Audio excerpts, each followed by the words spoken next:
Hello and welcome to another edition of Turned Out a Punk. I'm your host, Damian Abraham, and once again I'm bringing you a conversation with someone who grew up listening to punk, may or may not still be involved with punk, but had their life changed by the genre in a major way. And today on the show, not one, but two incredible guests, two people that I love and respect so deeply from the group The Halluci Nation, Bear Witness and 2oolman Hill. And they have a brand new record coming out tomorrow, when you're listening to this, it drops live, called One More Saturday Night. And it's like my record of the year. This thing is incredible. Check it out when it drops. More on all this in 1 second. But first, if you would like to get in touch with me, head over to the email address, turnedoutapunkpodcast@gmail.com. That is run by my brother and show producer and guest booker extraordinaire, Tristan Abraham. I didn't need his help with this one, but my God, Tristan, thank you for all the work you do for this show. He also runs an Instagram page and a Facebook page for the show as well, and you can get messages to the show that way. If you want to support the show, the best way to support the show is just by telling all your friends about it, letting everyone know that you enjoy this podcast. And we have all sorts of guests on it. We talk about punk and music and have a good time. You can also support it, though, by heading to where you're listening to it and rating it and subscribing it. And furthermore, if you want to support it, you can head over to patreon.com/turnedoutapunk and check out some of the stuff we do there and support it over on that thing. And thank you deeply to everyone that does do that. It's unbelievably appreciated. And speaking of sport, this show would not be possible with the kind, loving support of the fine folks at Vans, who came aboard a few years ago and said, Damian, just do what you do, but just don't do it in your own pocket. And they helped me cover the cost of this thing, which is, there are costs, weirdly. And when you put up more episodes, there's even more costs. Who would have thought that would happen? But thank you to them for doing that. And I cannot wait till I get to see everyone there again at a House of Vans or chill out. I'm really looking forward to that. Oh, one day we'll get the back there. I play in a band. We're called Fucked Up. We are going to be playing some shows with Faith No More, hopefully, in September.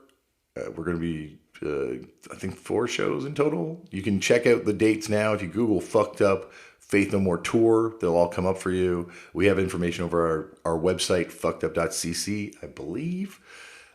And we will also be going out into touring in the January months and into the new year. We're going to go to the US. We're going to Europe. We got a lot of dates lined up coming together now. We got, once again, more information at fuckedup.cc because it's the 10th anniversary of our album David Comes to Life, which has just been reissued by Matador Records. So you can check that out over there on their website and order that.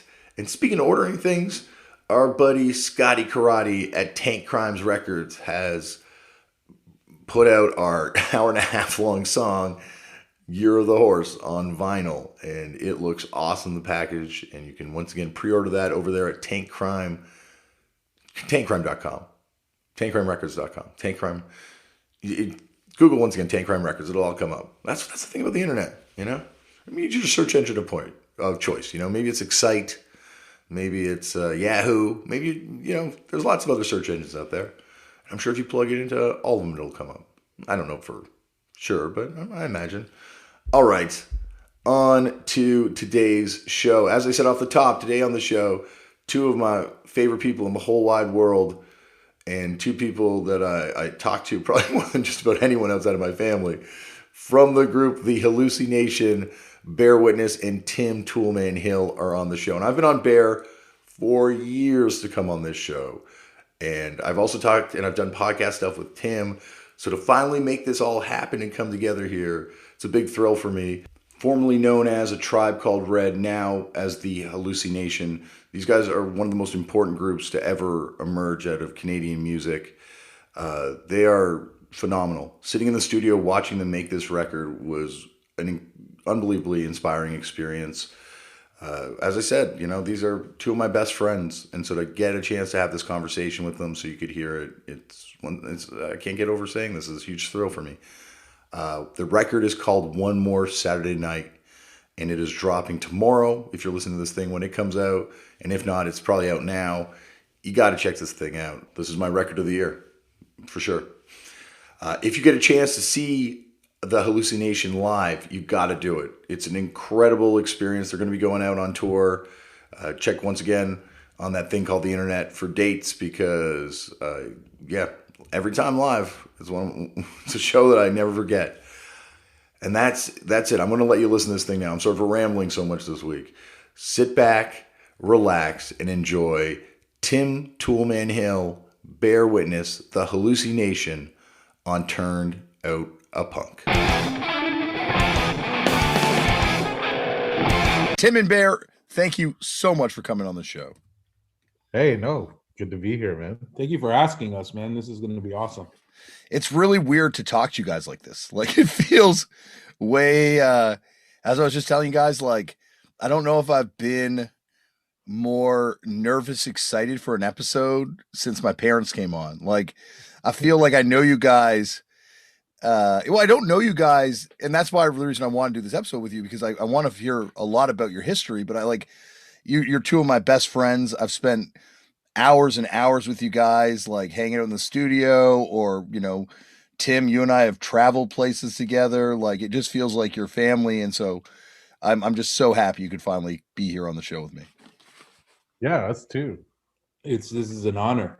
All right. Well, I got to start this off the way they all start off, which is, how'd you get into punk? And I guess we'll go Bear first, because I know Bear has more of a direct connection to it, I think, than yourself, Tim. But we'll get to you, Tim, in a second.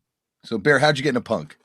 Well, getting ready for this last night, doing some mental time traveling, and I was trying to think of like the first time I ever heard punk, or like was introduced to anything that had anything to do with punk.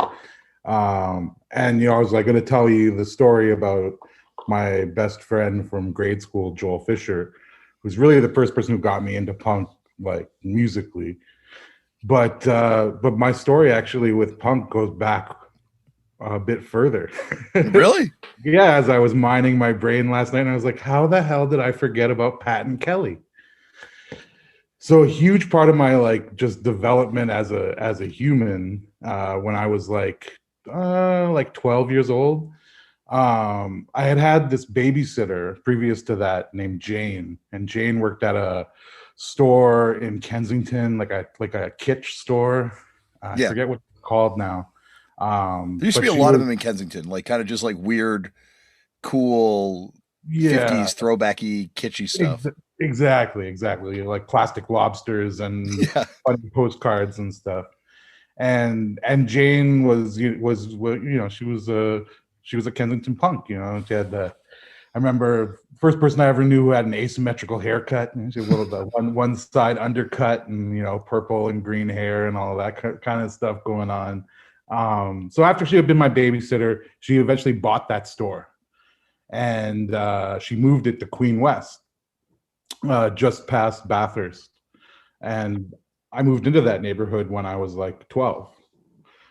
So yeah, when she owned the store there, like I guess I was just wandering around the area one day and walked in because I had found Jane again after a couple of years. And I remember the store then had changed a bit now when it was in her possession, and it had they sold a lot of t-shirts. Mm-hmm. I remember a lot of white on black t-shirts.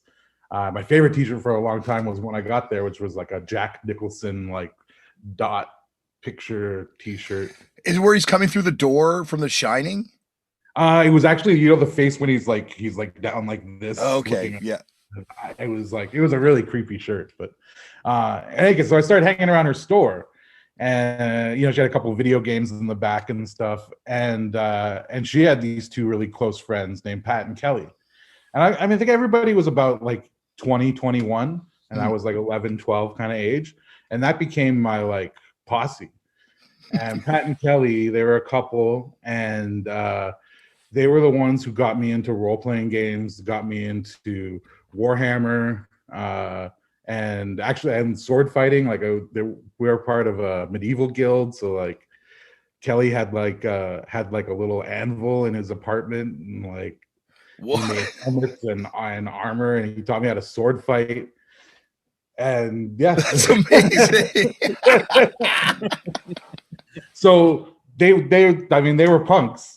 Yeah. I didn't so much introduce me to the music, but definitely they introduced me to a lot of stuff, and that is still like key in my life now. That's wild. They must have been super early into Warhammer 40K. Yeah. This is like 89. Yeah. So Blood Bowl would have happened and stuff. Yeah, yeah. It was just that's like the Warhammer store in Toronto opened like a year or so after I had started getting into it with them. There was like a Warhammer role playing game, like Dungeons and Dragons Mm-hmm. style role playing game. Mm-hmm. I remember playing with them, and yeah, saw Teenage Mutant Ninja Turtles the first time I stayed out after 10 o'clock and scared my mother. But it was just this, yeah, it was this group of like early 20s Queen Street punks who took in this weird 11, 12-year-old kid and showed him a whole new world. We've talked about it on the show. It's come on the show before, but like the idea of like a child hanging out with adults is like something that, you know, it obviously can go horribly wrong too, but like in punk rock, it's something that just is weirdly part of it, you know. But like now as a parent to a 12-year-old child, if he came home one day and said, I met these punk kids, they're teaching me how to sword fight, and I'm going to stay up past curfew tonight, I would be like, there's no way you're ever leaving this place again. Like I'm now at the point where we have to talk about going on the subway, and I'm like, he's 12 going on the subway, and I'm like, I was going on the subway at 9. I can't believe it's taken this long, but it just feels, I don't know, and I guess it's this like this with every generation, but it just feels like there was a lot more freedom for us, and things were a lot scarier back on Queen Street West then too. Like, you know, further west than Bathurst, obviously, but like it got pretty hairy Queen West. Yeah, I mean, back then that was Queen West, really. Like, yeah, anything past Bathurst, you're in a really different world. A totally different world. Yeah, the generator, I guess, when the generator opened up, that's when that kind of opened up that into Queen Street. Right. What about you, Tim? Did you ever play role playing games? I mean, aside from like, you know, on video games, you know, that would be it. But you know what? I grew up on the res, so like I didn't get a chance to, you know, there were small communities, but like there was people playing, like, you know, there was a part or on second line or something on my reserve. There was people that were playing Magic Magic. Yeah. D&D 2 down there. But I just never really got into it. Like it was not enough exposure. I think if I got into it when I was younger, I probably would have been one of those guys for sure. Yeah. Because I was into everything that was really against the norm, I feel, where I come from. I'm a guy that makes beats, and there's like maybe a handful that do, you know what I mean, out of like 15,000 people. So it's like even our community for that is like very small. Mm-hmm. Mm-hmm. So when did you first hear the word punk? Do you remember? That's Tim. Tim. Yeah. You know what? It kind of goes back to my time when I started going to Toronto. When I started, because when I was making beats, people were just like, "Hey, you got to go to Toronto to if you want to get any kind of exposure, because it's not going to happen here." So that's where I would go down there, and so I would hang it out with a lot of friends that I would make music with, and they would introduce me to their individual spaces. And I got a chance to go to at the last phase of the HMV in the basement where all the hip hop records were. Yeah. And but just being in the city and noticing, like, totally like culture shock. You know, I'm seeing different factions and different kinds of culture, all kind of in this place. I mean, like, it was kind of the first time I ever heard someone speak patois, so it was kind of like, you know, like hanging out with Jamaicans, or like just being exposed to that, to this city. And I think it was right around when I was about 18 that punk really came into my life like that. I guess just by being in the city, it was around. It was accessible. It wasn't like on TV, like, you know, you would see things and they seem so far away. But in the city, it made all of those things really real.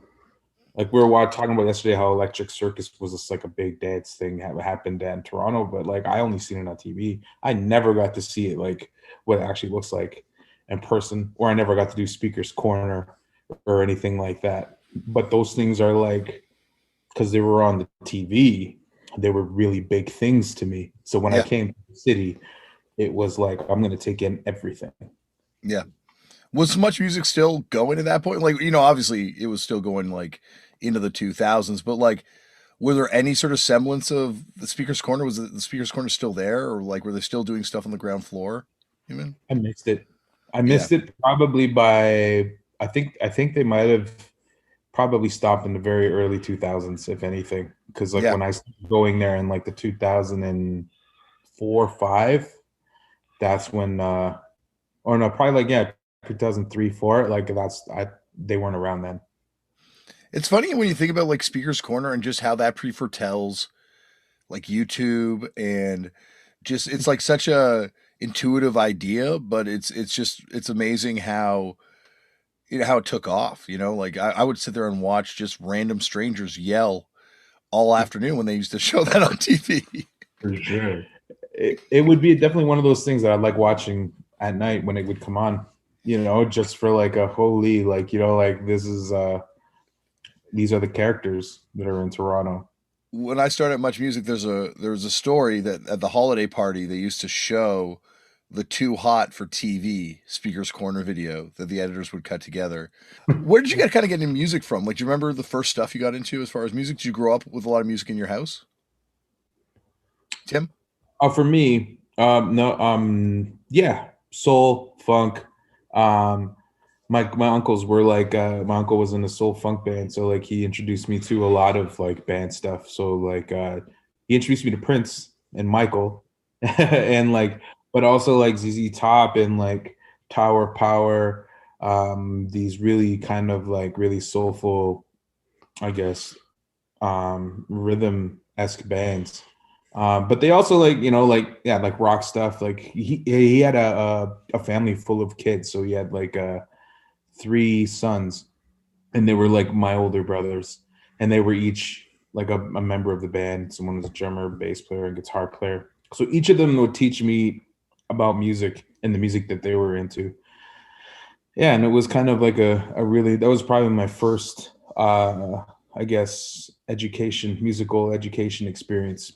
But when it comes to punk, like I had no idea what that was, aside if I seen it on a movie or something like that. Like this is so awful, but like it would be like Cannibal Corpse and Ace Ventura. Ace Ventura, yeah.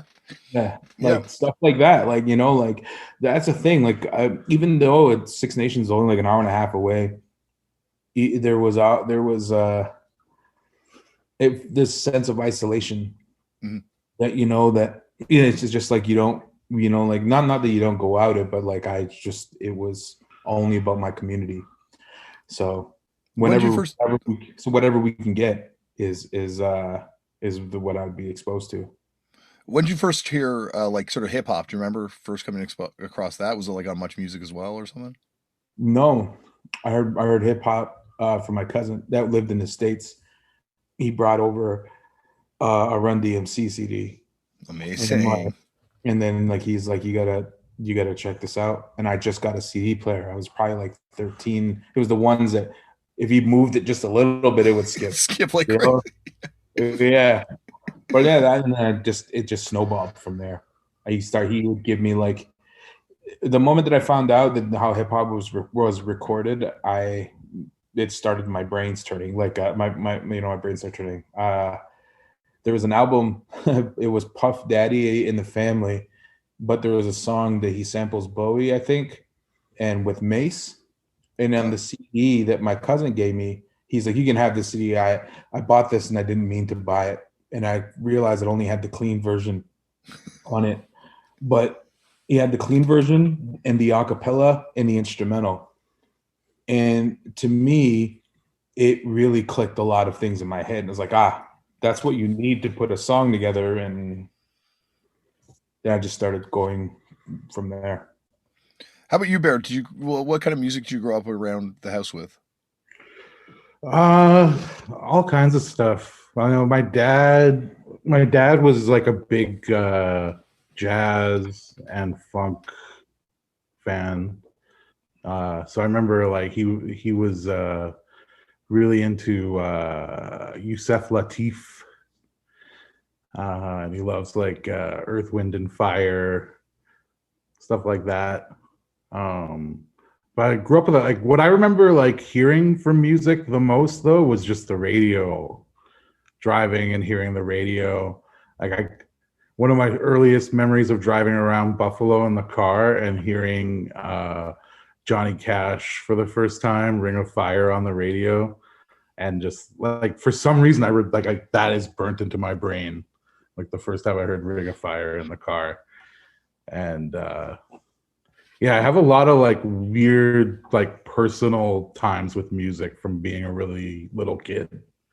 Like I was just like, I remember just being really obsessed with music and like picking out the different parts in music and playing things back in, like I had a little like, those little flat black tape decks. Yeah. Like 6 AA batteries and had a record button. Yeah. I remember like playing back, like I had a, Muppets tape that I used to play the intro back over and over again. It was the Rainbow Connection. That's by Paul Williams, I think, too. Oh yeah? Yeah, like one of my favorite songwriters ever. Nice. Yep, funky dude. My dad actually kept that tape and gave it to me recently. That's awesome. I recorded myself on the beginning of it. Like singing over top of it, or yeah, I think just talking. But yeah, like lots of like I have like a lot of memories of just kind of like being alone. I got a Walkman really early on. I had one of those Walkmans that had the strap and the yellow earphone, like the fuzzy yellow earphones with the little wire headpiece. There's actually a great photograph my dad has. I got to get another copy of it, and it's me wearing my strapped-on Walkman and with my Iron Sheik and Nikolai Volkov LJNs very proudly. But yeah, like so that Walkman went everywhere with me when I was like 5-6 years old, and like that tape deck I was talking about, that's even younger. That was in Buffalo when I was like 3 or 4. But yeah, once I got that Walkman, I took music with me everywhere, and it was just by that point I was listening to my own music already.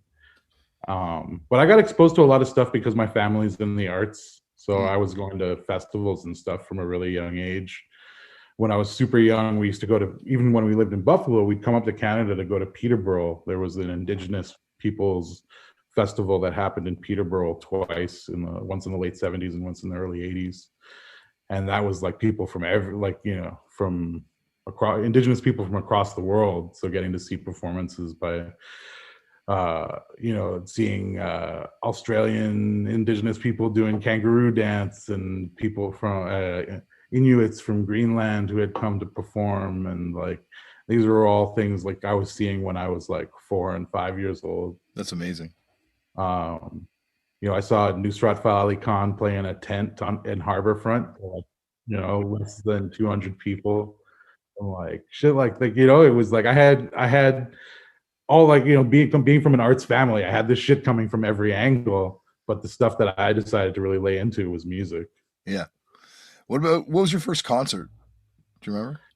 Yeah, I mean, it depends what you want to call first concert, because like I was going to festivals and stuff, and I mean, like the first thing you kind of wanted to go to. Jackson 5 reunion tour for my 7th birthday. Damn, that's a good one. but this is why I also say, like, because then there's the first concert I took myself to, which what was that one? Was a really big deal. That was Porno for Pyros. Yeah, and the Flaming Lips opened. Was that the concert hall? Yeah. Oh, that would be insane. I remember hearing about that on the radio, but I couldn't go. How old were you? I was 15. I was actually living on 6 Nations at the time. Crazy. And I took the bus in by myself and went to the show. By yourself? All by myself. Oh, yeah. I did that. I went to one. I've been at a couple shows all by myself, and there's something amazing about going all by yourself, because you're forced to focus on the performance and there's nothing to distract you. But it also makes you realize how wildly long all these concerts are.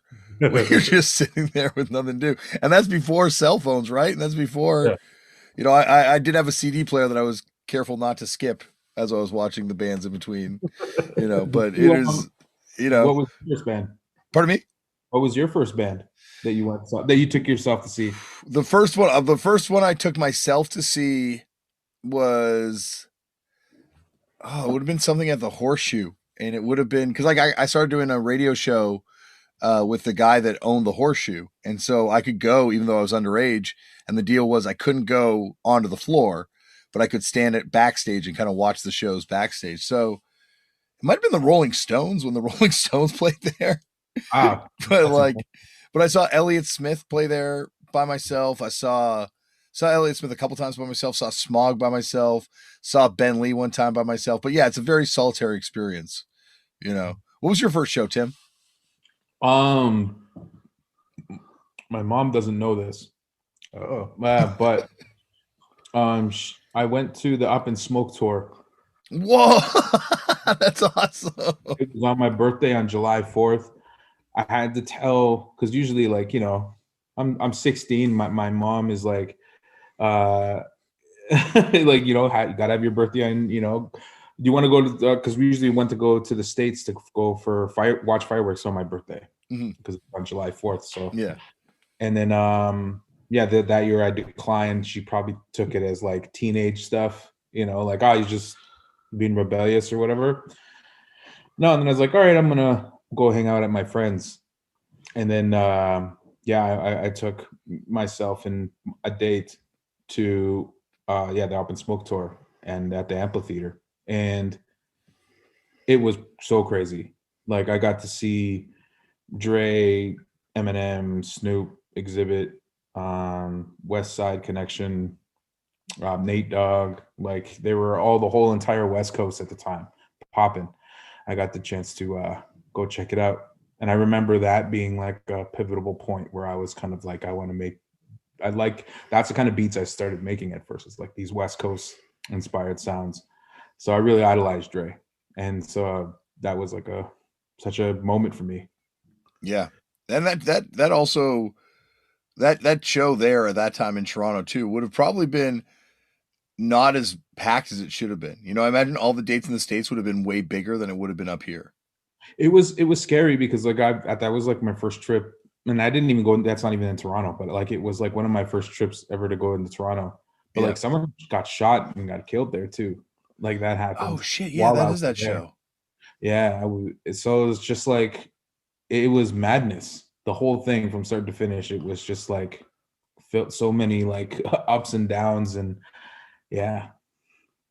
That's also wild. Like, I mean, my uncles like always like to smoke weed and stuff, but like that was like another experience where I just all the weed was being smoked, and it's an amphitheater, so it's like it's open, but it's just sitting there. It's there, just a haze.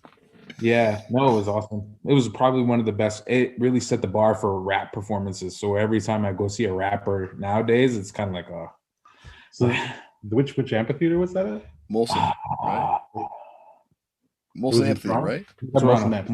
Yeah, Molson. Yeah, I used to fill the vending machine there. that Michael Jackson show I say at the beginning, that was at the X. Oh, at Exhibition Stadium? Yeah. Oh, that would have been awesome too. They used to have like wild shows at the X.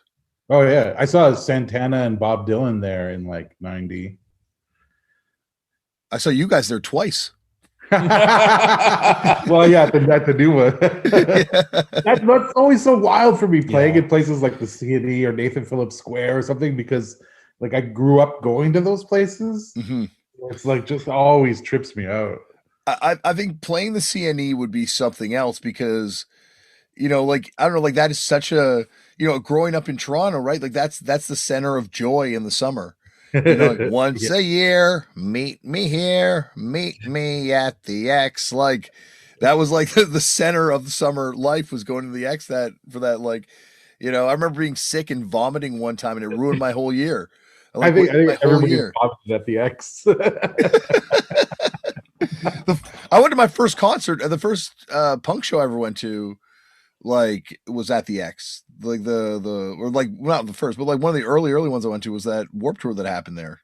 Oh yeah, the Exhibition. Like I got so many amazing memories, and then of course seeing you guys play there was like like two of the most fun hangs ever. Like getting to see like my friends play the X. It's like so monumental.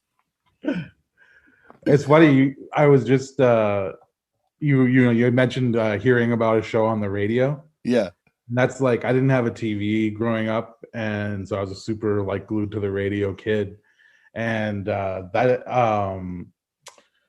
there was the first time Beck came to Toronto, and He they played announced it. that was at the concert hall too, right? No, this was at the Rivoli. Oh, okay. So it was that thing that happened with Beck where he got signed and the Loser EP came out and he blew up all of a sudden, Mm-hmm. but he had already booked small venues. Mm-hmm. So they just decided not to announce the show. And on the Edge, they announced like at like 10 o'clock or 11 o'clock in the morning, they're like, Beck's playing at the Rivoli. Go down right now. You can get in line and get tickets. So like I rushed down to Queen Street and got in line and saw Beck to like 150 people in the Rivoli. It was like spent all day in the front line, and then they were like, okay, here's your ticket. Come back at showtime and get in line in the alleyway in the back. Oh. So I ended up just going around and getting in line because I met a bunch of people in line, and we're like, yeah, we'll just go hang out in line. And got to like meet Beck as he came in and out for sound check and to do interviews and stuff. And you know that MTV Makes Me Want to Smoke Crack that he did in front of the Eaton Center? Yeah. That like I like talked to him as he went and left and came back to the venue to do interviews and shit. But I went like that's another one I went to by myself. I actually have all these memories of going to concerts by myself, like when I was under 18. It's what you had to do if you didn't have like a group of friends that were into it. Like you kind of had to make your own way to these things. It's also looking back at that time, how awesome CFNY was as like a station back then. Like this place where they would have wicked guests. I met Pansy Division at CFNY. I met Jim Carroll at CFNY. Like it's wild who was there. Oh yeah. There was a time when I was part of a writing group where it was a bunch of other teenagers, and we wrote short stories and recorded them, and then they were broadcast on CFNY. Whoa. Yeah. And it was actually one of those things where, like, remember when they got bought out, right? Yeah. And I forget the name of the DJ, but she was the one who played we're called the Fabulous Fablers, and she played our fables during her show. She quit on air to a whole big like, this place has been sold. This place has been bought out by a corporation, and it's not what it used to be. And was it Kim Hughes? Yeah, I think that's wow. it. That's wild. That's awesome. She did that. I remember because I would go and hang out there and just punish the shit out of the people working there. Like just like spend like 4 hours like on a Sunday afternoon just sitting in CFNY, just going through the demo submissions with like Box or all this sort of stuff. And she was always super cool. Like just like such an awesome person. And like, I don't know, it's so funny that hasn't come back into vogue with radio. Like trying to like give a host a show and let them put their personality into it and build it up on their personality more. Right. Rather than the like super disc jockey personality. Yeah, like, or I went to, my friend did a radio show for a while, and I went to visit him one time at work, and I brought down a record. It was at CFNY. It was like, it was Wade from Lights on Fire, and I brought down the Working on the Radio CFNY record that came out in like 1979. I'm like, yo, we should play this. And he's like, oh, we don't have a turntable.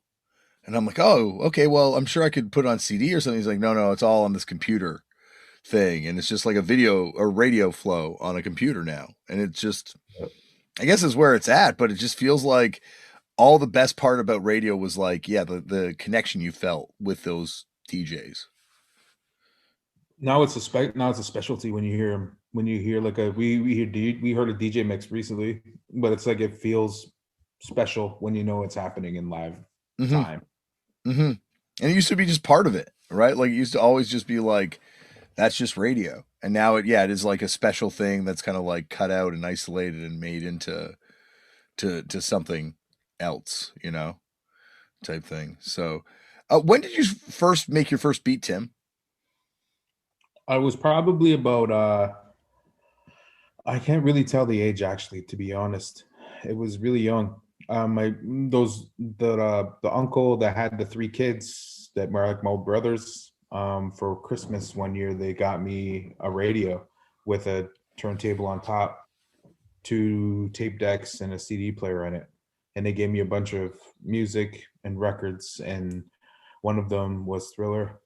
And I took the Billie Jean break, and I made a, well, I guess I didn't know at the time, but I was like recording it to the tape, and then I would pause the tape, rewind the record, and then hit, you know, so I dropped, you know, I'd let go of the record and just get a loop. It was like an imperfect loop, but like I guess those things were called pause tapes. I didn't know that that was a method of making beats, but that's what I did. And I think I was probably maybe like 14, maybe. Mm-hmm. Yeah. Because we always had like ways to record stuff, because like my father is like a like a traditional culture keeper, so to speak. Like he's a guy that just practices our culture, and a lot of it is oral tradition. So he would have a tape recorder all the time, so there would be lots of blank tapes around, so I'd like go and take one and just kind of mess with it. And we started getting into the digital stuff and like recording onto like to make it into CD. And so we had to like figure out how to do that. So a lot of my musical progressions of getting a computer that can do all that, or just figuring it all out, was because the basis of it was to preserve, I guess, what my father was doing. So and that's what you were going to do too, right? Like if music didn't become your main thing, you were going to follow in his footsteps. yeah, I mean, like at least kind of help out as much as I can. I'm really big into restoring, preserving, and revitalizing languages, particularly ours back home. I've been involved with it since I was a kid, because like I was part of the first immersion school where we got to choose our language instead of doing French or Spanish. So I got to choose Cuba, and got it right from kindergarten right up to grade 8. So, but they told us, the teachers, the elders would say, like, you're the one that's going to carry it on, so take this serious.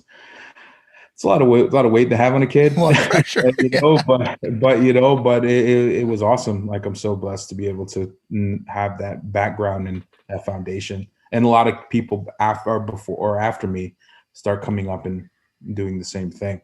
But yeah, I was super into like however I can help the teachers, and because I knew computers a lot, like I would Photoshop door books and like make them look legit and get them printed. Whereas like, you know, sometimes the way of doing it was to like tape over words. So you get like a book with tape with paper over the words and with the translations on it. Like, yeah, just making things look cool. And so when it came to recording and stuff, it was the same thing. Like put things on CD, like this is what we're going to be using. So like, just getting into recording after that. And then I got the recording, and then I was like, let me learn how to make beats. And then it just kind of like that pause tape that I made, I found it and I tried to put it in the computer to, you know, revitalize it, I guess, or to restore it. So I recorded into the sound recorder, and then there was an option to reverse it on there. So I hit reverse, and then I was hooked. I was like, okay, what more can you do with the audio in a computer? And then it just took off, man. So it's really like just figuring it out yourself for the first little while. You didn't really have anyone to kind of take you through it, like this is what you're supposed to do.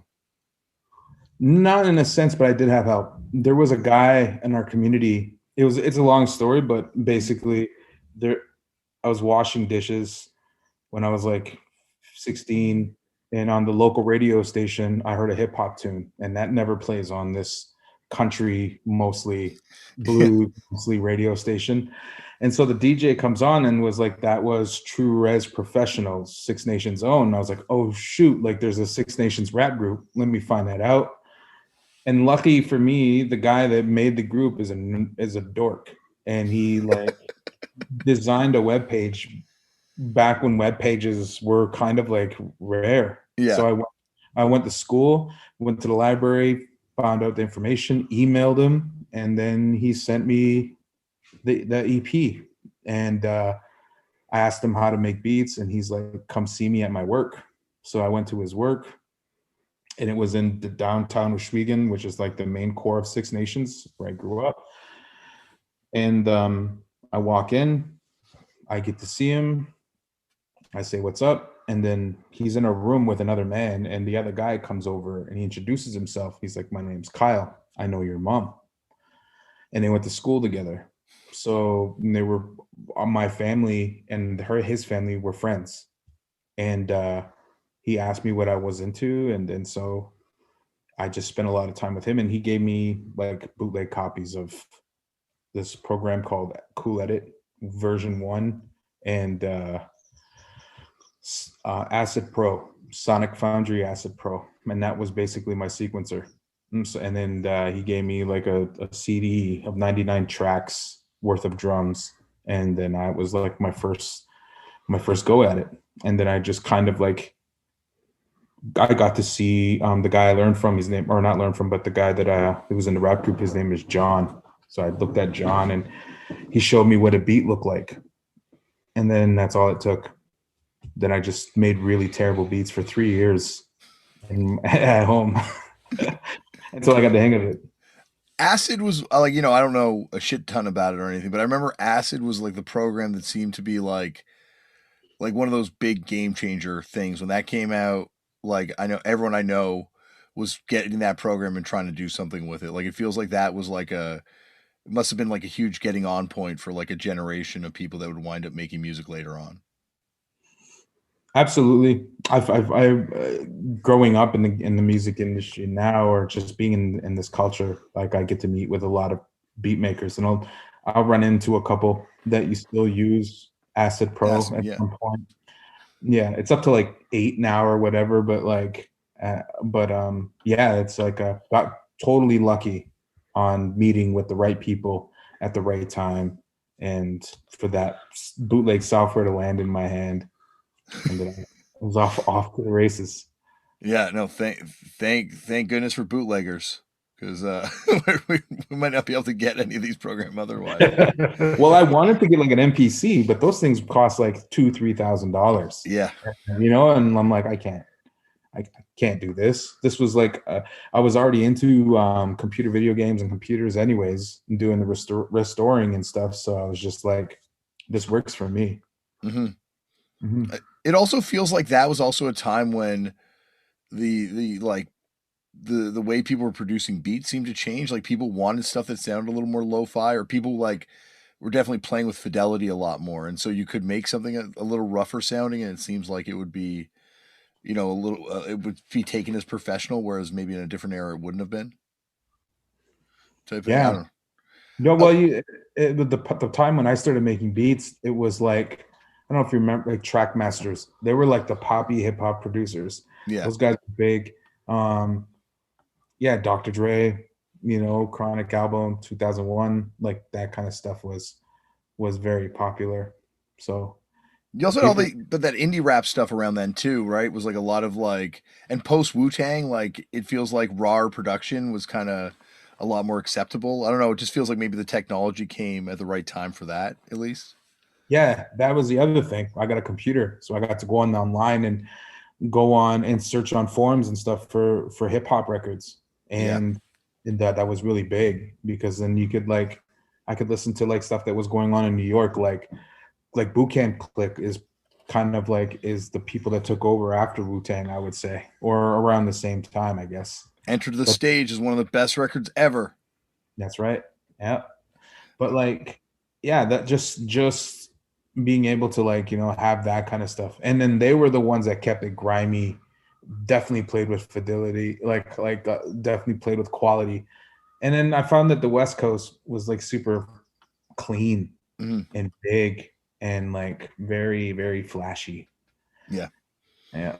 Yeah. It feels like that even when you look at the way punk is taken up. It's amazing how geography affects music, and just it's and it also feels like now it's kind of different because so many people are exposed to music differently because it's just You don't have to get the music that's in your local kind of area. You now just go online and have access to everything, right? So, but like at a time, yeah, it feels like geography really dictated sounds or just the kind of stuff that would be coming out of there.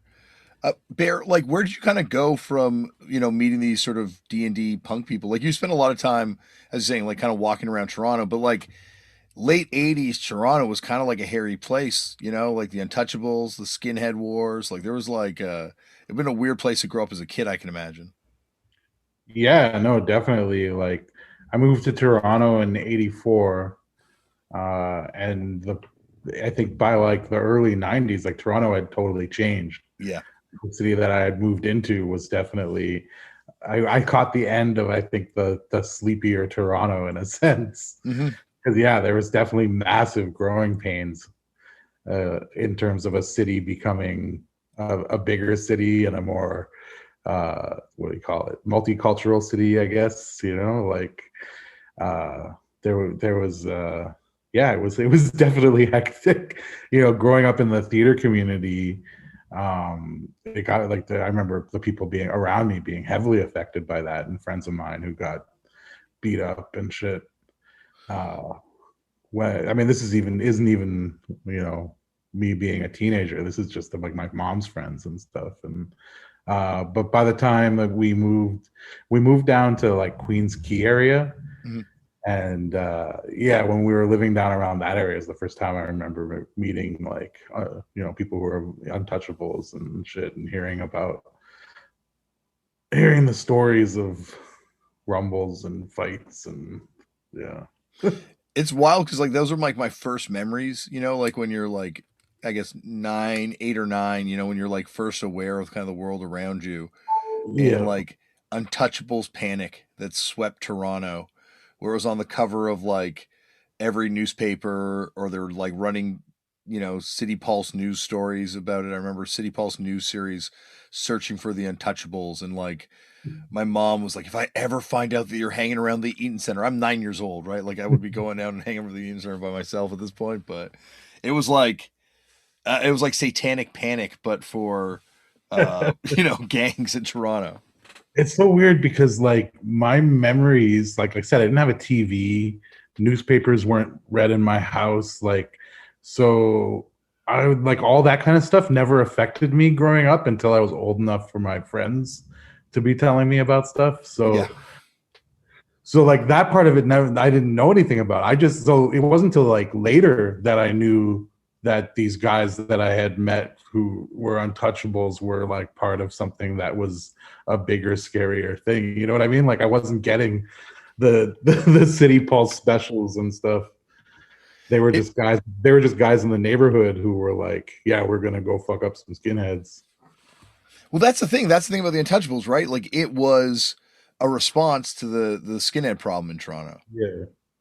Which is it's something that I didn't learn about. I guess so much later. I think maybe even talking to you that I first heard about that, and then kind of researched it a little bit more after. Yeah, the kind of the waves, because there were like a couple waves where it would be like, it's like something like the Untouchables would come around and kind of beat them out of downtown, and then there was like a second wave, another wave after that. And when I was in high school, and that's when like it was the anti-racist action, fighting skinheads, and that was actually the scarier time for me because I was older when I was in high school, and I was going to shows, and I was being out late and waiting for streetcars on empty corners late at night, and though that's when it was more scary for me. I did a lot of escaping quietly while shit went down. I remember, like just learning. I had to learn to trust my gut really early on to be like, it's time to walk away, kind of things. Because I managed to miss a lot of the really bad shit that happened by like minutes. Yeah. Well, it's like you're saying, Toronto was a big city and was like becoming a bigger city at that point. So there was like a lot more. I don't know. Maybe it wasn't, but it just feels like at that time, like it was, like you're saying, like having to watch on the way home on the streetcar because there's like no way that someone's not going to get jumped and rolled. Yeah. Waiting for a streetcar.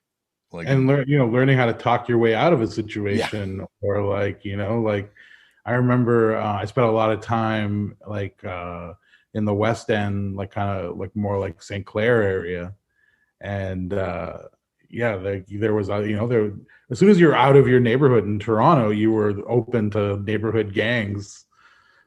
Every gang, Toronto, I think like it was such a neighborhood like centric city. mm-hmm. And like your like whatever 5 or 6 block area would be a safe zone, and outside of that yeah, like it's funny because like Toronto likes to, Toronto likes it's like it's a person, but like people from Toronto like to like point to the fact that it is Toronto the good, or it has that reputation and stuff, but the reality is there were like tons of neighborhood gangs, like I am even I'm there probably still are, but like like it is definitely a huge part of Toronto life is just neighborhood crews and gangs. So like I spent a number of years like on Bloor Dufferin area, mm-hmm. and this is like still when I was really young, like still probably under 10, and our neighborhood, our like 4 or 5 block area had a gang, probably guys in their like later teens, and they had huge fights in the schoolyard. Every so often another gang from another neighborhood would show up, and they'd straight up like out of a movie rumble, yeah, two groups of guys, and fucking bats and chains would come out, and they'd fucking fuck each other up until the police came. Well, the weird thing is that trickled down to my age group too. So all of us like pre-teens, like in our neighborhood, there was a group of us, and in the next neighborhood over, the gang they were all kids who rode skateboards, and we rode bicycles. Yeah. But we were like the disciples of the neighborhood gang kind of thing. Yeah. So we would fight the kids from the next neighborhood over all the time. And I remember specifically it was kryptonite locks against fucking trucks. Oh my, that's a vicious fight. Yeah, and like these are kids. But we were watching the older guys in the neighborhood. It was like a neighborhood pride thing. I mean, there was a pool hall and video games. I had video games in the back that was over the borderline to the next kids' territory, and we couldn't go to that shop unless we went in force. Yeah, get the whole crew together to go take over the pool hall for a few hours, so that they had afterburner. So we'd get it together to go like a block into the next territory to go play afterburner. And also, I have been now in some pretty hairy situations in my life. Nothing compares to being like a teenager and walking into a Toronto pool hall for the first time and like getting hustled by like a 30-year-old pool hustler. Someone's trying to sell you drugs. Like it was really like forget your kids going to rough concerts. Keep them out of the pool halls. 100%. First place I was ever offered drugs. First place I was ever propositioned sex. Yeah, definitely in pool halls and arcades. Do they still exist? The Street arcades were really bad too, man. Like, yeah, I still have fear every time I'm in an arcade that my mom's going to catch me, because it was like the rule: don't go to the in-center, don't go to any Yonge Street arcades. If I see you in one of those Yonge Street arcades, there's a law now that you can't have, I think it's more than 5 video games in an establishment in Toronto unless you serve food, because they made those arcades illegal eventually. That's crazy. That's so wild. But like I mean, it makes total sense. Yeah, they were pretty sketchy. They were sketchy places. Definitely. Tim, did you have any sort of like, sketchy kind of like hangouts when you were a kid, or any places that you were told to avoid? No, it was only when I ever like put myself in the situation, usually all the time. So it was kind of it was always like if I'd go to Toronto or Hamilton on my own, that'd be the only time that it would really be like that. I got older, like, and then I didn't really start exploring things. So I was like maybe definitely out of high school, so probably around 19. Mm-hmm. that's when I had to go. I went and lived in St. Catharines for a year, and I met a lot of my the people I work with today. For as far as like rap music goes, like a lot of my first collaborators are there. But yeah, there's places there too. Like the arcades and stuff where I used to go to, like in Brantford, were very threatening. No. They were really good. Also, to note, my mom was like she was young when she had me, so she was like into arcades when I was born. So Oh, really? yeah, so I would be like a baby going to the arcades. That's awesome. Yeah. So no wonder you love video games. Yeah, like me, like when the Nintendo first dropped, my mom and dad bought one because they were into it. Yeah. And so I was playing their consoles. It wasn't mine. You know what I mean? So, and we don't play video games anymore, me and my father, but me and my father were big like NHL fans, and we just played NHL together. Yeah. It's wild. Like we talk about this a lot because you're the one who kind of, well, both of you do, but especially you, Tim, are like the one who hips me to like the video game culture stuff that I do not understand that my kids are super into. But like video games outsell movies and music now. Like this is truly the cultural expression. I don't know, not even expression, but it's more like the cultural sort of like gathering point of young people now. Like we've joked about this. My kids told me straight up that music was for old people. I'm still working on that one, man. So am I. I wake up in the middle of the night. Yes. Why would we say that? Music's for old. Well, and I was talking to another parent today at the kindergarten graduation, and they were talking about a older child that they have, and that their older child is like a punk, like looks like a punk, dresses like a punk, but only listens to the music that plays on the video games. Like that's the only exposure to music is video game music. Like it's just an aesthetic, and then it's all video games. And I'm sure there's like punk aspects to the video games that they're into, or something kind of like out of the sort of mainstream about the video games they like. But it's just, yeah, like a completely new cultural expression that I guess maybe, like Tim, you grew up with it, so maybe you are more in tune with it, and Bear, you're just more in tune with it than myself. But I'm like completely out to lunch on what's happened. I feel like 1,000 when this stuff comes up in conversation. It's like Bitcoin or something. Well, the thing is that Bear is actually like he knows a lot about video games that I don't know about, and we seem to fill each other's gaps on certain things, and we play different games. Very rarely will we'll find a game that we actually both like, and we're playing one right now called Chivalry 2, and it's freaking awesome. You like go around as knights and battle on a battlefield, and like first person slash chop people's heads off, and like very medieval. It's very violent. Extremely. But it's but it's in like in a goofy way. Super goofy. But you know what? I want to bring it to this. A lot of the musical inspiration that I have, a portion of that is from video games. Mm-hmm. Like I have like Mega Man 2, Dr. Wily's boss level, like the beginning. That song is just incredible. Or the Contra theme. Yeah, the Contra. Or like all of these things, like even Donkey Kong. I love the sounds of Donkey Kong or Pac-Man. Like it's just like these things are so brilliantly written, and it's like in cartoons too. Like around that time, like a lot of cartoon themes were like really well written as well. Mm-hmm. Like DuckTales or a bunch of other crazy freaking shows. But yeah, with the video game stuff, like I write melodies sometimes to video game music. There's one I learned the other day that's like written by the guy who did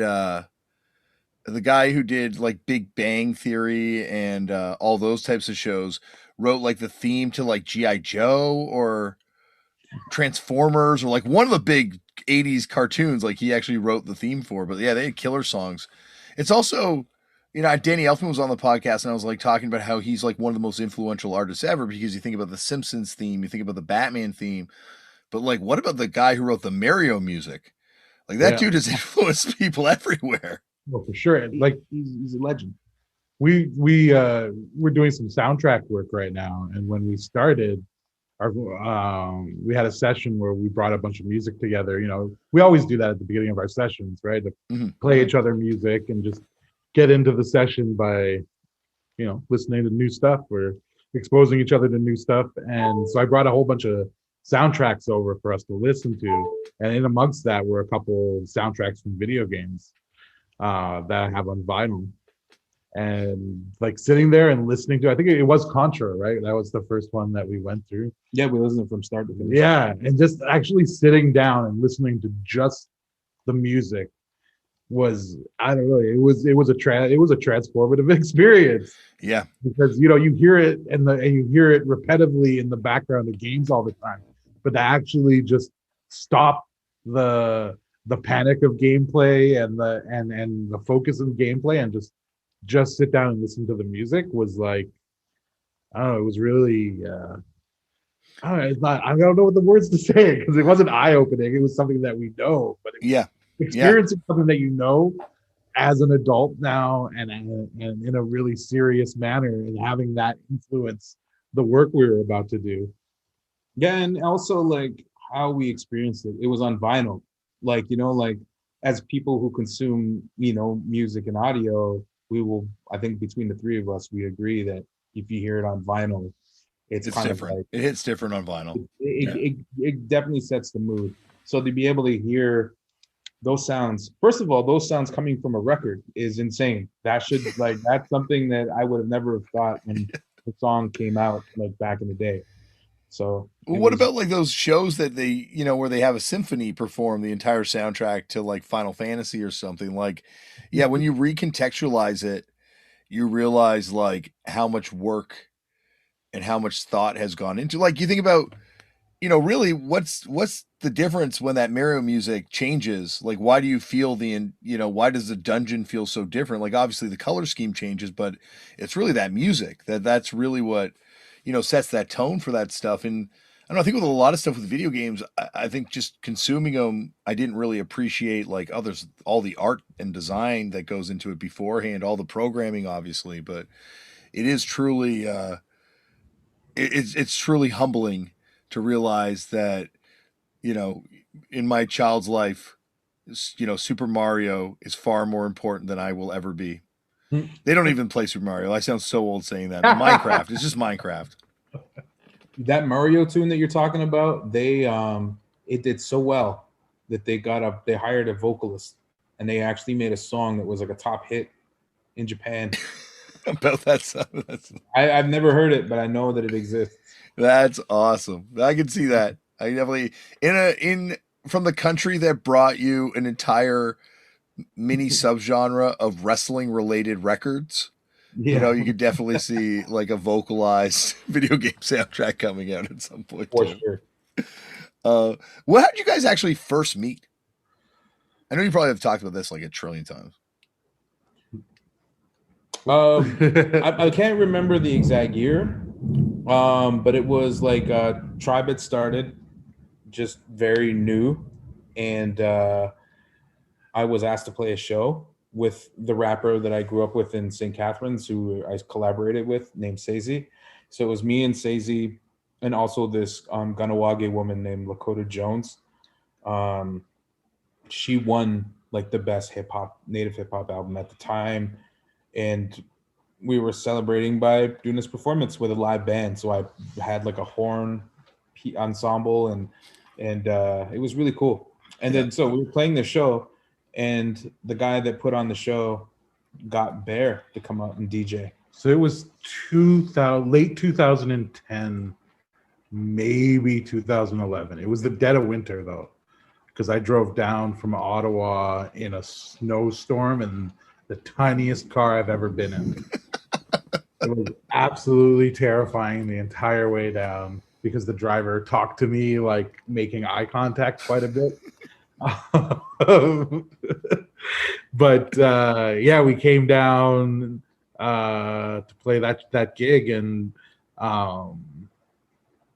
yeah, I mean, we met each other, I guess, after you played earlier on in the night. Yeah. And then we got to hang out after. because we didn't play until the very end of the night. Yeah. Our set actually got cut because there was a ensemble of rappers who wouldn't stop. That is not the first time or the last time that my set has been interrupted by a gaggle of rappers not stopping. You can't stop the cipher once it's going, Bear. Actually, it was a cipher to Indian Car. Oh my gosh! I gotta remember this. It was Indian Car because who was it? Like Joey Styles, I think, had done a cover of Indian Car at the time, and they just kept on calling like every rapper in the building up on stage. I love that feeling though. When you know you have to play and you know your set's getting cut shorter and shorter. For me, that's like the best feeling because it means I don't have to yell as much. True. But yeah, at some point we got to say, "Hey, what's up? How's it going?" And then they had a merch table. They brought some shirts up. I bought a shirt, and it's like their old design. Like they each had like at the time Tribe had each of their own T-shirt. Yeah. So I bought one, and then years later, when we were hanging out at South by Southwest on about 2014, I wore it, and then I showed up like hanging out, like showed up to Bear and be like, "Hey, what's up?" And then I'm like wearing the shirt, and they're like, "What the?" Like, how do you have that shirt? Yeah, I still got it somewhere. It's in like a storage probably now, but it's like one of 50, I think. Oh wow, yeah. Keep it. That is definitely a collector's item. I gotta turn it into a vest, punk vest maybe. The funny thing was though is like not too long after that, Tim moved to Winnipeg. Mm-hmm. So, and then that was like we had started playing Winnipeg, and we were playing Winnipeg quite a bit. So it was like this shift where we had met Tim briefly in Brantford or Hamilton. Yeah.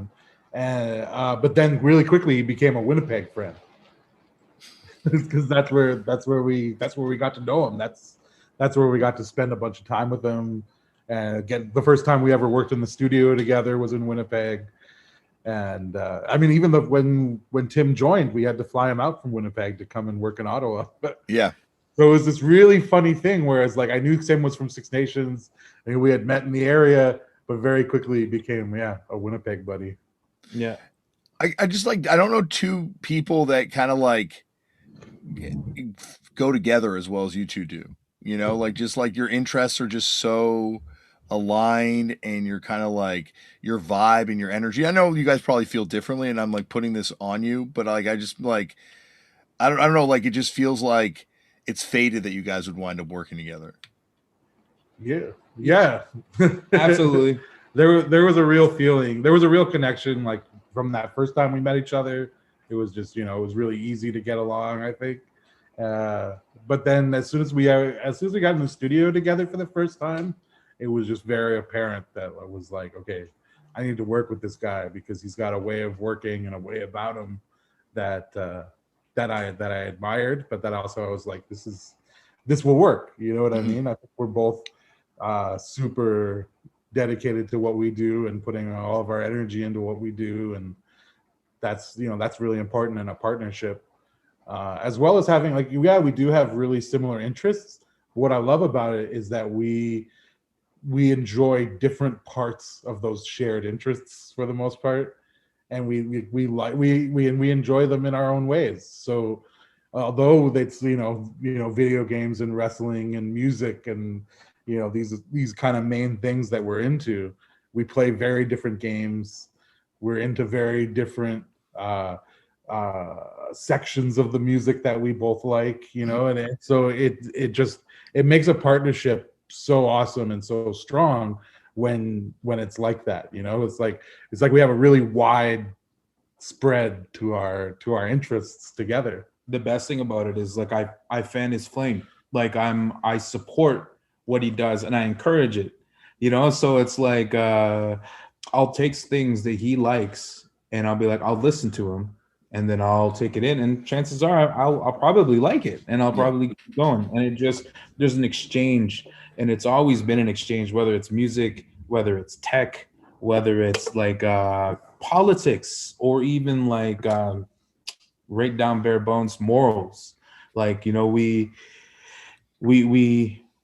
value each other's opinions, and yeah, we kind of are morphing into one entity. I feel like there's times when it just feels like it's just we don't even have to say anything to each other anymore. It's not like it's getting there. It's getting to that kind of point. Well, and at the same time, the conversations that we have are super important, you know, and we have conversations with each other. Like, guaranteed, if there's things that we're talking about in interviews and whatever, it might sound like we're just coming to these ideas a lot of the time, but 99% of the time, they're things that we've spent hours and hours talking about together. Yeah. A studio session with us might be 3 hours of talking and like 2 hours of doing something. You know, like that's pretty much what it is. This is it's a very complex thing that we have, but it feels so natural for us. I think that other people would be jarred by it, by how it works. But we've somehow found a groove and are very comfortable in this kind of routine that we have. Yeah, I don't think people realize, and I only realize because I've been, you know, in the studio with you guys and I've been around you guys, but like how much thought goes into Halluci Nation. Like just how much like you guys think about things and how much planning and just kind of like, you know, it's inspiring to watch as like someone that creates stuff, like just how much work goes into every project you guys do. You know, like, and I've watched it like firsthand, seeing it happen, and like it's not always like that with groups. Right.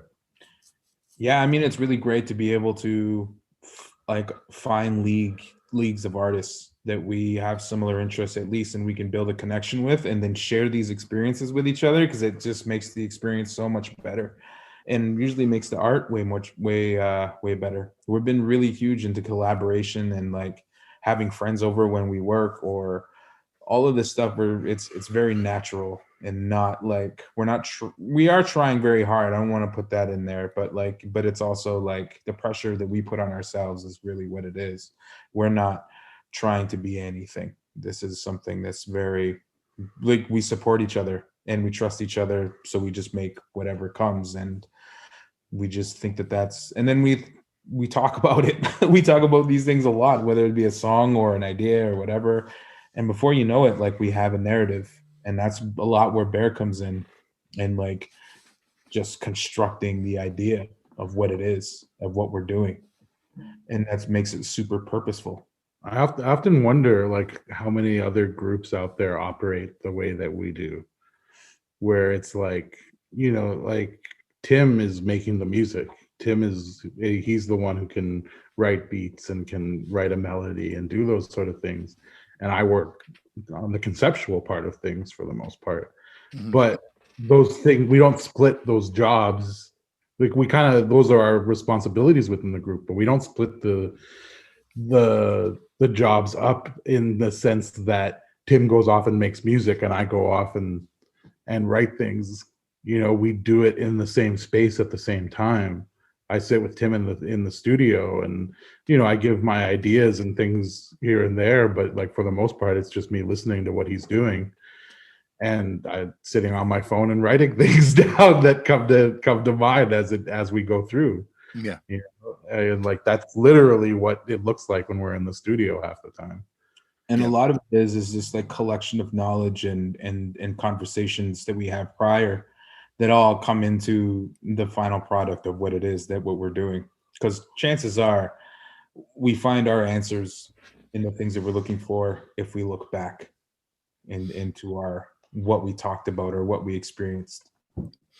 I think it's also just the community you guys have set up around the band. Like, I mean, like the internal kind of camp with like people who are coming from outside, or, you know, it's always like a, you know, and I mean, more recent years when I've been spending time with you guys in the studio, it's always such a really kind of amazing vibe in the studio. Like, I really, I don't know, like, I don't find a lot of, I don't know, like a lot of studio vibes as welcoming and as collaborative. Like, I've never worked with you guys in the studio, but just watching you work with other people in the studio too. Like, it feels like it's not just a group in what's being presented outwardly to people. Like the concept of the group goes internally too, and the way you structure it seems. Definitely. And when I talk about the first time that I got in the studio with Tim and saw something in what he was doing, it was exactly that. It was his ability to collaborate and his ability and want to get the best from people. Mm-hmm. And like Tim just has this really amazing ability to work with artists in the studio. I mean, be it other producers or vocalists or MCs, like whoever. Like I've watched him change a recording session with a sentence. Yeah. Do you think that's Tim because you're an educator and you're used to dealing with children? That was really. I mean, you know, like it's not a bad. Yeah, I would say that plays a part a little bit. You know, generally when people come work with even with me in the past or even now, a lot of people know what they're getting into because like I'm very open with it and try to make everything comfortable and all that kind of stuff. But yeah, no, it's I'm trying to figure out, trying to find the words that would be what would be the reason why that it's like that. But I've just accumulated knowledge. I've also like I'm a big shut up and listen and don't talk kind of person. So it's like growing up, that's how I was. So whether it be elders or language speakers, like I wouldn't say anything. I would just take in. And but that led to me being like, oh, you're a producer that does really good stuff. I want to learn from you. So like I'm just gonna sit here and watch you work if that's okay, kind of thing. And I've had like situations like that growing up, right up until like one of my first crazy sessions was going to Spicewood, Texas to work with Gordy Johnson at Willie Nelson's studio and Pedernales and like having that crazy experience, but also like being humbled by like so I was working on this project. This is the reason why I was there. I was working on this there's this native band for my res. They were called Jesus Murphy, and they asked me to co-produce this record because I could sample, and they wanted to do some different stuff in it. So I was down, and that's kind of where my role was. So we started recording demos, and I did it with Cool Edit, and just kind of like did it in his garage and with a cheap microphone and just whatever the knowledge that I had at the time. So when it came down to recording the album in this proper studio with Gordy from Big Sugar, that's where the band he was from at the time, Gordy Johnson. And hell of a guitarist, like one of the greatest guitarists. Yeah, man. And he said like we tried recording that song like a bunch of times. Can you bounce me down the files from your session? We're gonna use that one. And I was just like, are you kidding me? Like we're like in a $1 million studio, and it was the vibe that I captured, and he really like admired that. And I always took anything, demo, whatever, serious ever since then. I was just like, I just never knew. I thank goodness I had the files and everything was good because I was doing things in a very hack job way at the time. I'm not professional at all. But he taught me a lot of stuff about producing, about trying to get the best take. And that's when I learned about the best take. He's like, you got the best take. You were there to capture the moment. Like you whatever you did to make him record that way, that can't be redone. You got it. So that's what you need to do producing going forward. Keep doing that. So I just kind of kept it up. Every time I'm in the studio, that's just how I think all the time now. No, it's weird because I want to work with you really bad, and now you know my secret. So I'm going to figure out another angle. You know me well enough to know that I can't play music at all. So, I need all the help I can get in the studio. So no secrets will be wasted on me. I promise. Right. I promise. Do you guys view it now as this being like an evolution to get where you are? Like this is, or do you view this as being like a new starting point? Like, do you think this is like kind of like, this new record as being something completely new, or has it evolved to this? Oh yeah, it's evolution, definitely. Like the evolution into becoming the Hallucination right now.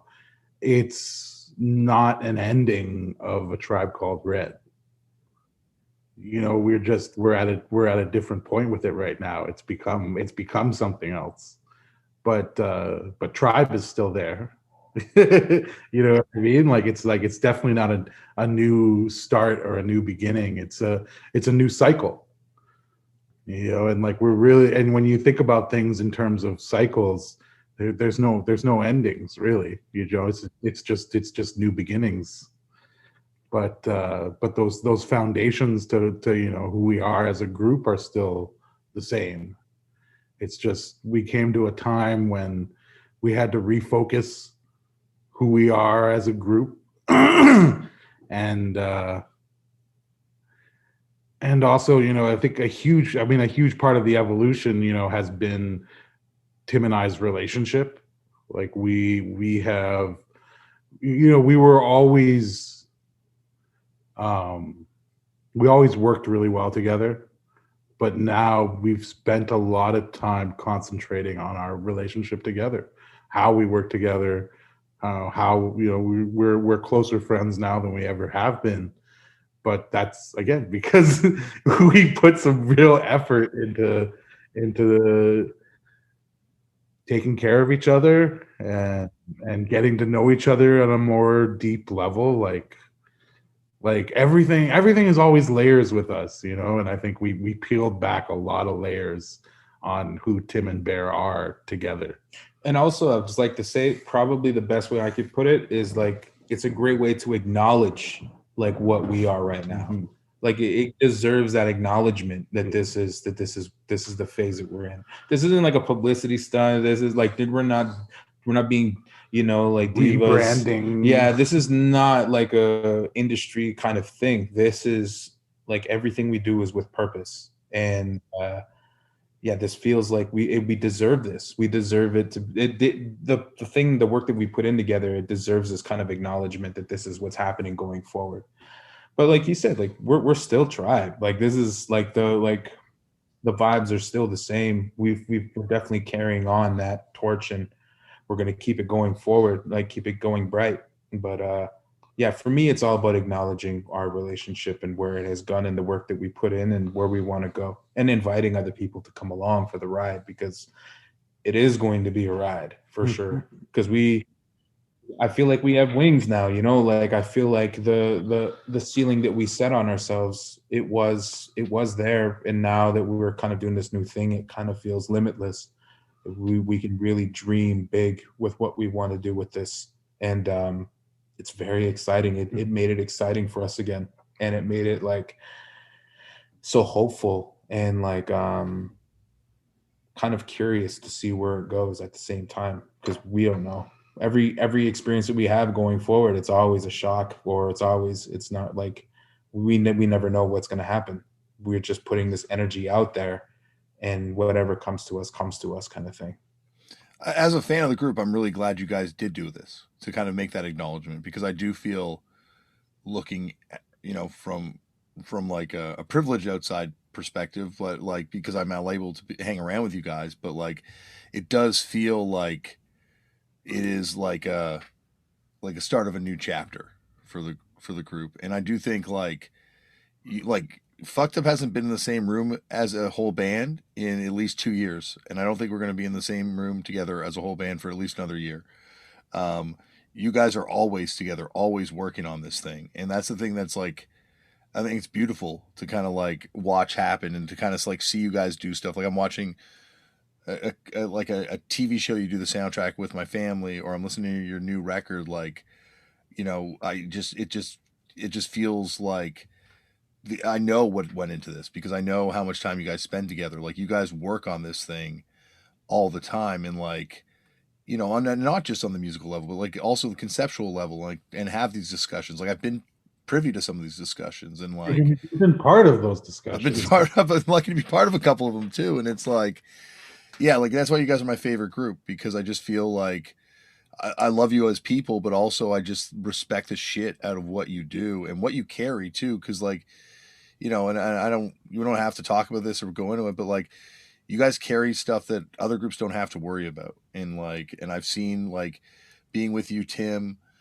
filming the wrestlers, being in different communities and seeing how people reacted to you and how important what you do is. Like it's something that a lot of groups don't have to worry about. And like, and it doesn't have to affect their decisions. And you know, like, and you don't have to address that. That's something I've always wanted to tell you guys. Well, you know, something I've always wanted to tell you that impressed me so much about you as a person was being in a situation where somebody did something, you know, weird or said something, you know, off color about indigenous people, and you took it on yourself to worry about how I felt in that situation. And it was really early on in us spending time together and you being like, are you okay, man? Like, that was weird. Like, we can go if you want. And like most other non-indigenous people in that situation wouldn't have worried so much about how their friend might have felt from some passing comment that got said in a cafe. Are you kidding? That shit still mortifies me that that dude said that. I still think about that. It still gives me like douche chills to Right, this but day. that what that dude said had nothing to do with you. No, I know, but just like but it meant a lot to me that you cared about it. I appreciate that. Well, and I thank you. You know, that was like, holy shit, this is a real human. Yeah, well, man. The biggest thing about you is that, you know, it's awesome that you just give a shit. Yeah. And like, to be honest, we've been around this industry for a very long time, and we all know the different bands and different people, but like it's very hard to find people like that. And that's why we keep you close. Yeah. I appreciate that. And I, you know, your family, as I said off the top, you know, and I feel like that's the thing about being in music for an extended period of time is that eventually you figure it out and you realize who's worth the time and who your friends are and who's worth hanging out with. And I just feel really lucky that I've got, you know, you guys in my life, and it means a lot that I'm able to like talk to you guys and bounce ideas off you guys and send you rap songs that I would never show anyone else. I might edit that out. I'm going to edit that out. The level of love in the room when we're with you has changed like our relationship together. Like all those changes I'm talking about on how we've become closer and we take better care of each other and all of that, that's inspired by hanging out with you. Mm-hmm. Oh man, you're going to make me cry on my fucking podcast. This never happened before. Unless I'm talking in an intro about, you know, my mom passing away or something. Like this is I appreciate that. It means a lot. It really does mean a lot. And like, yeah, you guys got to pack up because you got to get on the road. So I won't keep you forever, but we could talk forever. And anytime you guys want to come back on and chat about music or whatever you want to chat about, please know, you know, I'd love to have you guys. And this has taken far too long to happen the first time. Yeah. No, I mean, we could do this all day. I mean, we do it all day. We did this last night. Tim, you went to bed, and Bear and I still talked for another hour last night. Look, I know the perfect time to come back when we finally do this collaboration together. That'd be amazing. Amazing. Yeah. But before you go, Bear, we got to talk about one of the greatest musical connections of all time, which is the fact that you grew up with one of my favorite hardcore guitarists ever, Joel Left 4 Dead Fisher, or Joel Skewgy Fisher, or Joel Rammer Fisher. But Joel Fisher and you grew up. Can you tell me a little bit about how you met Joel?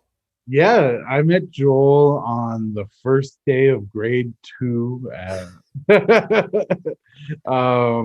Yeah, he was this off-the-wall kid who, like, yeah, we clicked right away. But I think it was our parents that actually brought us together because we were both on special diets as kids.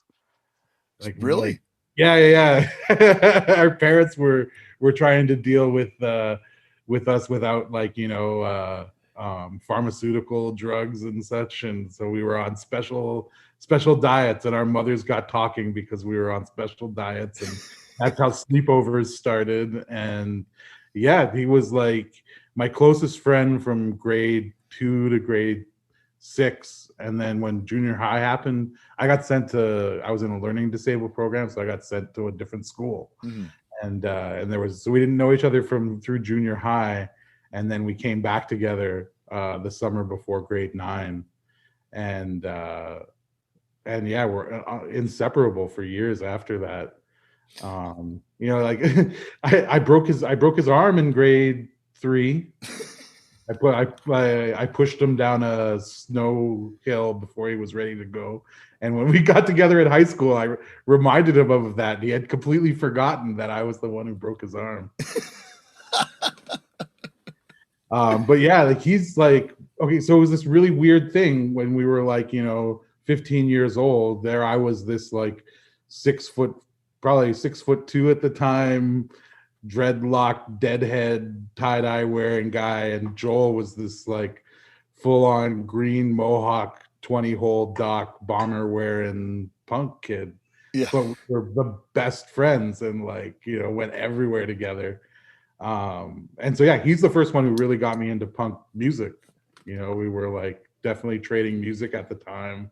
And the thing that he played me that like, because I remember like not liking his music. I was listening to, like I said, like a lot of Grateful Dead and shit like that. And I was like, Joel was into this really aggressive music all the time. And the thing that he finally got me with is he was like, you got to listen to these guys, MDC.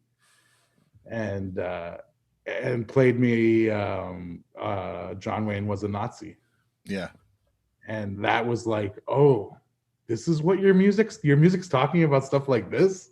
It's funny too, like that record, when Chris Hanna was on for Propaganda, he said the same thing. He didn't like punk until he heard that record, and at first he hated it, and then went home and it changed his head afterwards. Like they're like one of those bands that when you hear it, it'll click.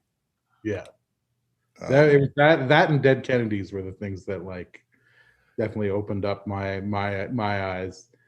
Fun fact about Joel: his very first tattoo was an MDC tattoo. And fun fact about you and me, Bear, you were there the night that Jello Biafra came on the podcast for the first time. Yes, that was a bucket list night. We went record shopping with Jello. We went record shopping with Jello Biafra. Like that is I will never forget that night. Like that.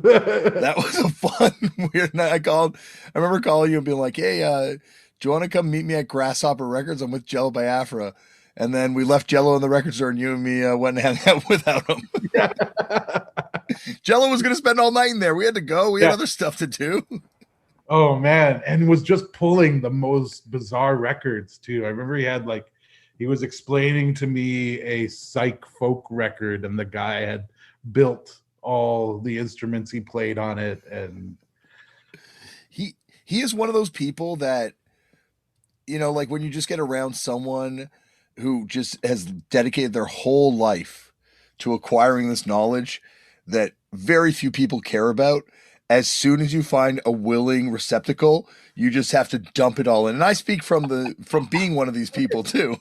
We are those people. These people. It's just like Jello is like meeting an elder of our community. Yes, exactly. Jello is our future. That's where we will go.